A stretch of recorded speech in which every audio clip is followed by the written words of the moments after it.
If you're a type 1 diabetic and you want to know what you need to do to maximize muscle growth, key things that are never brought up to us, we're going to dive into that today. And once you understand this, it'll help to take things to the next level so you can put all these puzzle pieces together better for yourself to build muscle. Also, it's important if you want to burn body fat, understanding how to build muscle is key because muscle is going to help you, in a sense, create more of a furnace space to burn the wood. If you have a smaller furnace, there's less amount of wood that you could burn at one time. You increase the furnace, you can burn more wood or you can burn more body fat. So this is really what's gonna help us to transform our bodies. A key topic we are gonna talk about with this today is IGF1. Guys, we got our bowls ready to go. We got our Hot Wheel cars. It's showtime. If it's your first time on the channel, I'm a type 1 diabetic fitness coach, been a type 1 diabetic for over 26 years, and I help type 1 diabetics to control their blood sugars, build muscle, and burn body fat. If that's something that you're interested in, or you just like looking at lifestyle videos, vlog style videos, I also do a lot of those too, so make sure you guys smash the subscribe button down below, hit that bell notification, hit that like button so you guys don't miss out on any of these videos.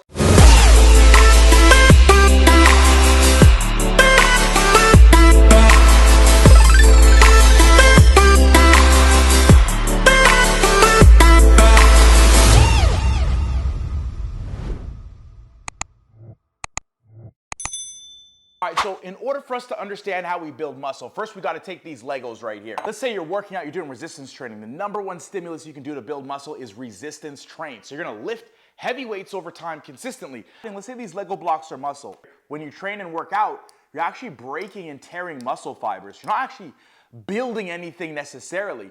But then what's going to happen, I'm just giving us this background because it's going to help to bring it all together, so stick around. So what's going to end up happening here is this break is going to release different signals in your body.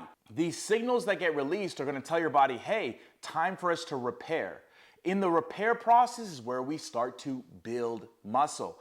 And a hormone called IGF1 is something that is different in type 1 diabetics that can get in the way of you building and repairing this muscle. When we utilize things the right way in terms of nutrition, diet, we have enough protein in our system. So I always say getting about 0.8 grams per pound of body weight is a good starting point. Through how we eat and how we rest, how we sleep, getting 8 hours in, is going to help to put these blocks back together as well with the help of signals set in our body that are increasing how our body builds and repairs muscle. It's like stacking extra Legos together to make that muscle grow bigger. So now the muscle that was just this has now become a little bit bigger and this. And if you can imagine, if you're someone that wants to burn body fat, consider this like a furnace, a bigger furnace. You can throw more wood in or more fat in to burn the body fat. And so we have to understand how our bodies are also different as type 1 diabetics to build muscle.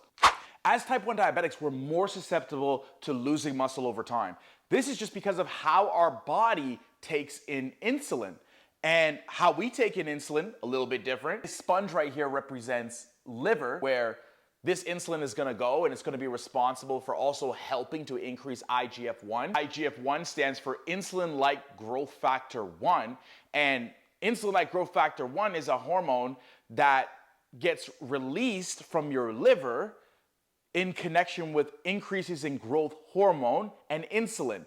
Insulin in a non-diabetic goes from the pancreas through the portal vein to the liver and connects with growth hormone, which then triggers more IGF1, which increases in the blood, but can also help the body when it comes to muscle repair. In a non-diabetic, this insulin gets released, goes through the portal vein right to the liver, and growth hormone meets it, and now more IGF1 gets released into the blood. So in our non-diabetic over here, we've got a good amount of IGF-1. What ends up happening to the type 1 diabetic has to take a longer route. So we're gonna go all the way around, maybe all the way around the kitchen sink. We're gonna come back down over here, and now we make it over here. And as you can see, the insulin is a lot more than you would get efficiently from the pancreas. About 30 to 40% of insulin only reaches muscle and fat cells in the non-diabetic, whereas 100% gets delivered.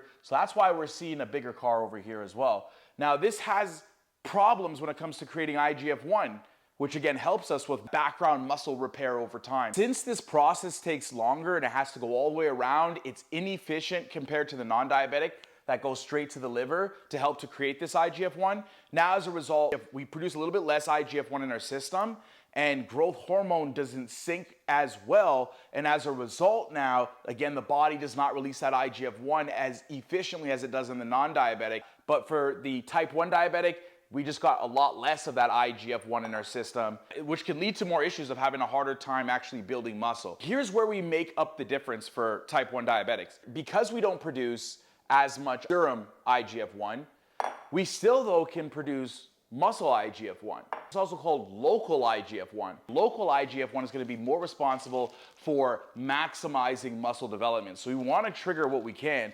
And ways that we trigger more of that muscle IGF-1 are things like resistance training. Aerobic training can trigger that. Volume. So how many reps and sets are you doing? The more volume you have, the more you're going to trigger a little bit more IGF-1 in the system. You also want to focus on hitting things till failure. So a lot of people might work at a perceived energy expenditure. You want to just go till failure on 95% of your sets. So then you could boost more local IGF-1, which is going to help you to trigger things like satellite cells. These satellite cells are stem cells in the muscle that can then become what your muscles need in order to continue to repair and build themselves. Increasing what we're doing in terms of resistance training consistently over time, sets and reps. Now, a good range could be 3 to 4 sets, I think is a good starting point for what you're doing. Start with where you can, 10 to 12 reps, and then just focus on going till failure in those reps. If you could do 20, but you did 12, it means you're not working in a 10 to 12 rep range. Find the weights where you're failing in there.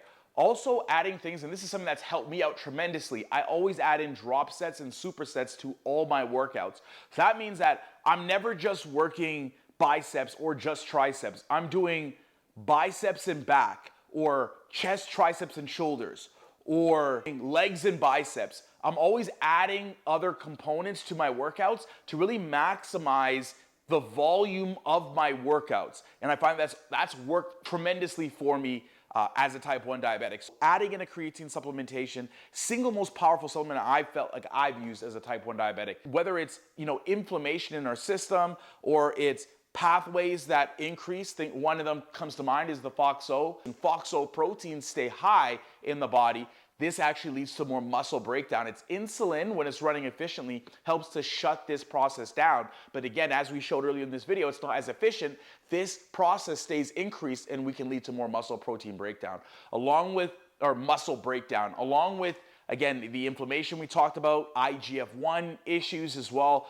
Your body is more primed to break things down. So we want to make sure we're focused on understanding this and then understanding why then things like resistance training are important, why understanding rest is important, why you might need a little bit longer rest breaks in between your sets, why supersets and drop sets to really power through that local IGF-1 to really help to make up for any differences so you could maximize muscle growth are really key.